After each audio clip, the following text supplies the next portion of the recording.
Il était une fois, dans le royaume lointain de Vamalis, un jeune prince nommé Kian. Fils unique du roi, il grandissait dans la soie et le luxe, entouré de maîtres, de banquets et d'éloges. Il apprenait tout, l'art de l'épée, la philosophie, les langues. Mais plus il grandissait, plus il devenait arrogant et méprisant. Il traitait que les serviteurs avec dédain, appelait le peuple gens inférieurs, et croyait que le monde entier tournait autour de lui.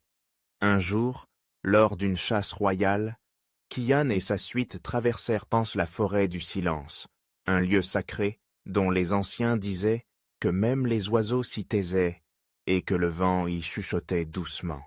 On racontait qu'un vieux sage, ancien disciple des dieux, y vivait retiré pour garder l'harmonie entre les hommes et les animaux. Alors que le cortège s'avançait, un vieil homme à la barbe blanche et vêtu de haillons se dressa devant eux. « Prince, je vous en supplie, ne chassez pas dans cette forêt. C'est une terre sacrée. Chaque créature y est protégée. » Kian éclata de rire. « Qui es-tu, misérable vieillard, pour me donner des ordres? Ce royaume appartient à mon père. Je chasse où bon me semble. » Le vieil homme le regarda avec calme. Quand un homme refuse d'écouter, il doit apprendre par le silence, celui que seuls les animaux comprennent. Il leva alors la main. En un instant, le prince fut transformé en un petit singe gris, avec des yeux encore vifs, mais sans parole, sans pouvoir. Ses jardins s'enfuirent, effrayés. Kian tenta de crier, mais seuls des cris aigus sortirent de sa gorge. Le sage s'approcha doucement et dit « Tu resteras sous cette forme jusqu'à ce que tu apprennes 3 choses. Comprendre les autres, remercier la vie et demander pardon avec le cœur. » Et il disparut dans la brume de la forêt. Première leçon, comprendre les autres. Le petit singe erra près d'un village. Personne ne savait qui il était. Un jour, il vit une petite fille pauvre pleurer. Elle avait renversé le seul bol de riz de la journée. Sa mère la grondait, son petit frère pleurait de faim, son père était malade. Kian, désormais singe, vit la tristesse silencieuse dans les yeux de l'enfant. Il se souvint alors de ces jours où, depuis son palais, il voyait les pauvres et disait « Ce sont des fainéants ». Mais en voyant cet enfant partager une bouchée de riz avec son frère, son cœur se fissura pour la première fois. Deuxième leçon, remercier la vie. Chaque jour, il devait chercher de la nourriture, fuir les pièges, grimper aux arbres et dormir sous la pluie. Un soir, assis sous des feuilles, il mangeait une banane sauvage.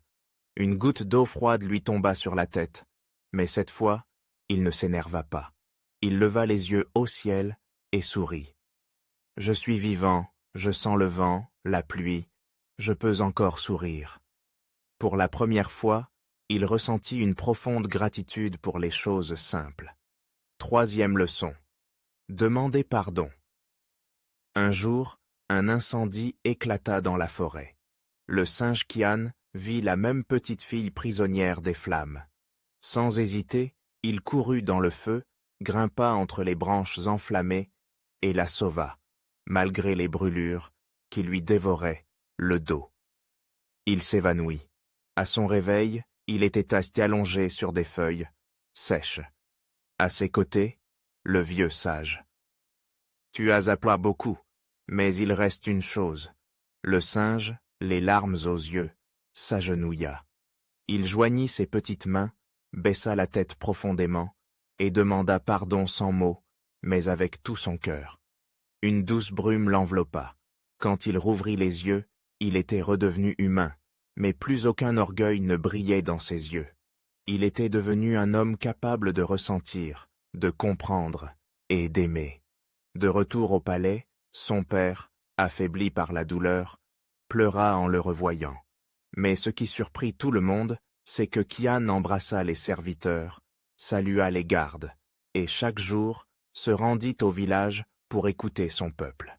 Le peuple l'aima, et lorsqu'il monta sur le trône, on l'appela « le roi au cœur de toutes les créatures ». L'histoire du prince devenu singe est encore racontée aujourd'hui, pour nous rappeler que parfois, on ne comprend la valeur des choses qu'une fois qu'on les a perdues.